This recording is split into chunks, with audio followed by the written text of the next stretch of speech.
Major करते हैं तो वो आपका कहलाता है पेरीमीटर। जैसे ये मेरे पास कोई डस्टर है, इसकी लेंथ ये प्लस ये प्लस ये प्लस ये, ठीक है, ये डस्टर उसकी लेंथ का टोटल आपका क्या कहलाता है पेरीमीटर। अब ये डस्टर मान लीजिए मैंने टेबल पे कहीं भी रख दिया तो नीचे कितना स्पेस ऑक्यूपाई करेगा, ऊपर कितना, ये आपका कहलाता है एरिया।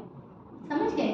तो एरिया डिफरेंट थिंग्स का एरिया का फॉर्मूला अलग अलग होता है। जैसे एरिया ऑफ ट्राइंगल, ठीक है, ट्राइंगल आपका ये है, ये आपका बेस होता है, ठीक है, और ट्राइंगल के जो आपका वर्टेक्स है उससे अगर आप परपेंडिकुलर डिस्टेंस आप बना देते हैं, ध्यान से सुनो, जो इसका वर्टेक्स है, ट्राइंगल में 3 वर्टेक्स होते हैं, ये, तो किसी भी एक वर्टेक्स से सामने वाली साइड पे चाहे आप ऐसे ले लीजिए चाहे आप ऐसे ले लीजिए, तो वर्टेक्स से सामने वाले बेस की जो लेंथ होती है, परपेंडिकुलर डिस्टेंस होता है, वो कहलाती है उसकी हाइट। समझ गए? तो एरिया ऑफ ट्रायंगल होगा 1/2 into height into base.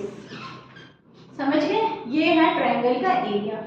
Late मान लीजिए बेस आपको दे रखा है 5 सेंटीमीटर और हाइट दे रखी है 6 सेंटीमीटर, तो क्या हो जाएगा 1/2, हाइट आपकी हो गई 6 इनटू 5, दोनों के नीचे कुछ नहीं है, 1 लगा लीजिए, 2 से आप मल्टीप्लाई कर दीजिए तो क्या हो गया 3 इनटू 5, तो you will get 15 centimetre square. ध्यान रखना पेरीमीटर में ओनली सेंटीमीटर आता है, यहाँ पे स्क्वायर हो जाता है बिकॉज लेंथ इनटू लेंथ, तो सेंटीमीटर क्या हो गया सेंटीमीटर स्क्वायर। ठीक है, अब मान लीजिए आप रेक्टेंगल का निकाल रहे हैं, तो रेक्टेंगल का जो बेस है, आपको बेसिकली जब भी आप एरिया निकालते हैं तो आपको 2 चीजें चाहिए होंगी, बेस चाहिए होगी, हाइट चाहिए होगी। समझ गए? अब रेक्टेंगल का जो बेस है वो तो है ही आपका, और इसकी जो हाइट है वो उसकी परपेंडिकुलर डिस्टेंस ऑलरेडी है। ठीक है, ये इसकी हाइट होती है, ये अगेन बेस है, ठीक है, और ये हाइट है, तो ये कुछ भी हो सकता है। तो इसका जो एरिया है, एरिया ऑफ रेक्टेंगल, वो क्या हो जाता है लेंथ इनटू विड्थ या base into height, both are same.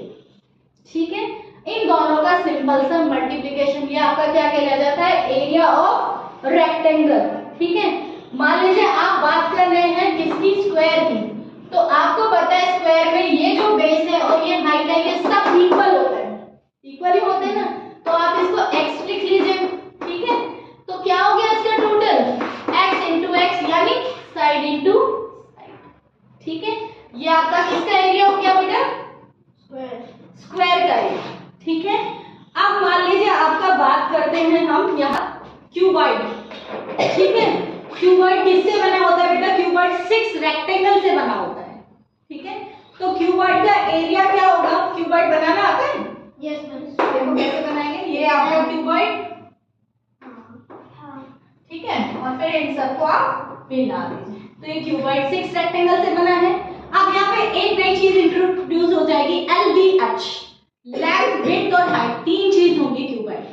तो क्यूबॉइड का जो एरिया होगा वो क्या हो जाएगा 2 इंटू L इंटू बी, एक हो गया आपका L इंटू बी, दूसरा हो गया B इंटू H और तीसरा हो गया H इंटू L, और ये सारी चीजें दो हैं। क्यूबॉइड कैसे, जैसे मान लीजिए ये एक पोर्शन ये हो गया, जितना ये पोर्शन का एरिया होगा उतना ही इसका भी होगा, जितना इसका एरिया होगा उतना इसका, जितना ये ऊपर वाला होगा उतना नीचे वाला भी होगा, तो 6 पार्ट्स हो गए। ठीक है, क्यूबॉइड का एरिया हो गया बेटा 2 into L into B plus B into H plus H into L।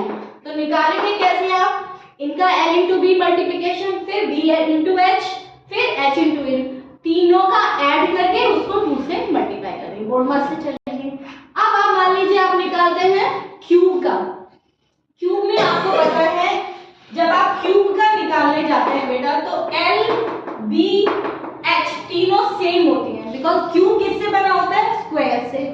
ठीक है, तो उसका LVH सेम है, तो जब इसका LVH सेम कर दीजिए, मान लीजिए आपने अब यहाँ पे एरिया लिखो, आप खुद ही निकालना सीखो, यहाँ पे सबको इक्वल रख दीजिए, हमने मान लीजिए L रख दिया, तो क्या हो गया 2 L into L plus L into L plus L into L।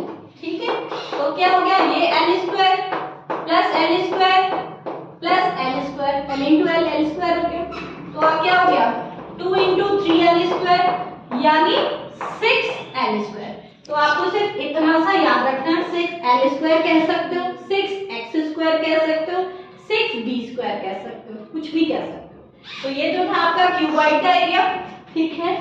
ये आपका हो गया क्यूब का area, this is area of rectangle and this is area of square. समझ में आ गया? ये फिगर्स होती हैं आपकी। अब कोन आपके अभी है नहीं, कोन का बाद में डिस्कस करेंगे, ठीक है।